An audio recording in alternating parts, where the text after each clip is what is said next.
Been a while since I made a video. I believe the go-kart build was last video. That's been probably about 5 years ago. Picked up something at the flea market, and I got a few questions about it. I mean, I know it. I know it's a radio.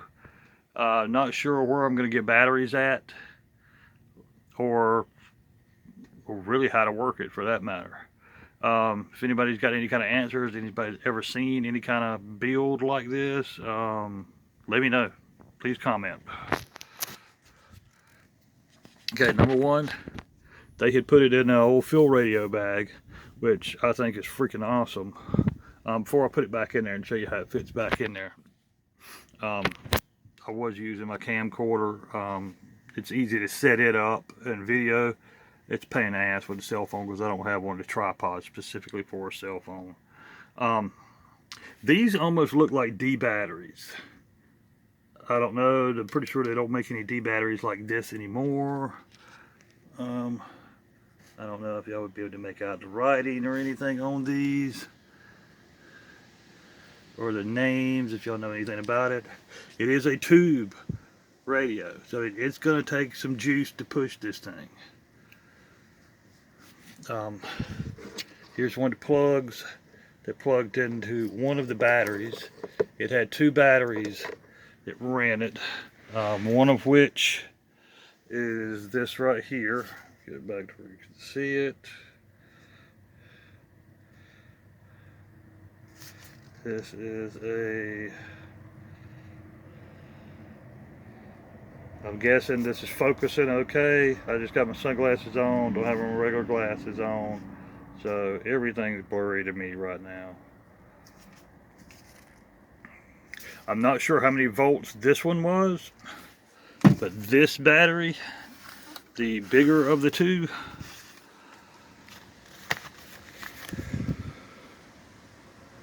is 45 volts, as you can see.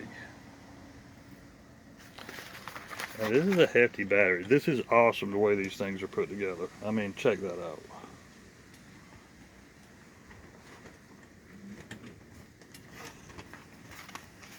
I mean, this person was probably using this battery for like 20 years. And that was probably 50 years ago, but okay. We know it was a minimum of 45 volts to get this thing up and running. Let me slide this back down in here. Show you how this went. Sorry about the camera angles, y'all. Like I said, very hard to video with a cell phone. And okay, where the crank would have been for this originally, right here, they put a switch.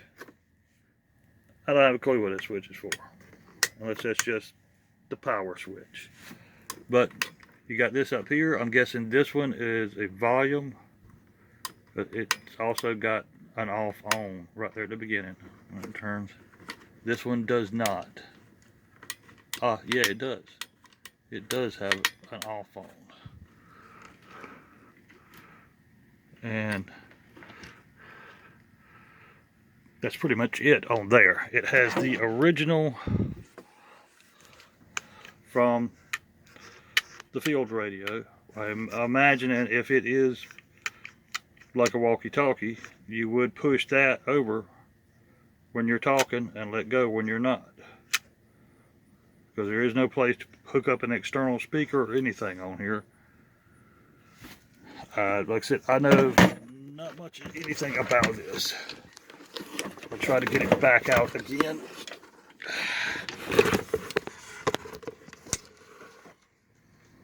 There isn't a lot of shielding on like the antenna wire or anything else in here. Here you can look at the wire. This is old school. This is cloth on the outside of these wires. It is not plastic.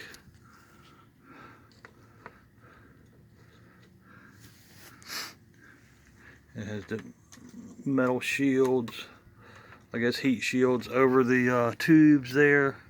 There's 3 tubes, 2 transformers. This is where that switch is on the other side. You have your 2 knobs, and there's also, I don't know if you can see it or not, right there, there's a a coil right here that you can adjust, and that's actually the first time I've noticed that. And yes, there is a set screw right there. This thing is having a real hard time focusing for some reason today. Okay, that right there, you can adjust that as well. Don't know, I would like to hear it work once. I just think it would be neat. As I'm setting up my little Radio Shack out here, the pop-up tent. What pop-up tent? The pop-up camper. Got my Realistic there, my Kenwood ham radio. I got my Midland old base station, my Realistic Navajo, my other Realistic Navajo, and that's the pile of everything else I haven't been able to go through yet. That's car parts and radios and a little bit of everything else. Okay, if y'all have any idea about this radio or what I can do to possibly get it going, can I get, instead of investing in a battery on something that could possibly be burn up, I'd rather get some kind of power supply that I can control the voltage and the ampage on, and like a DC Variac, and fire it up like that. All right, y'all, have a good day.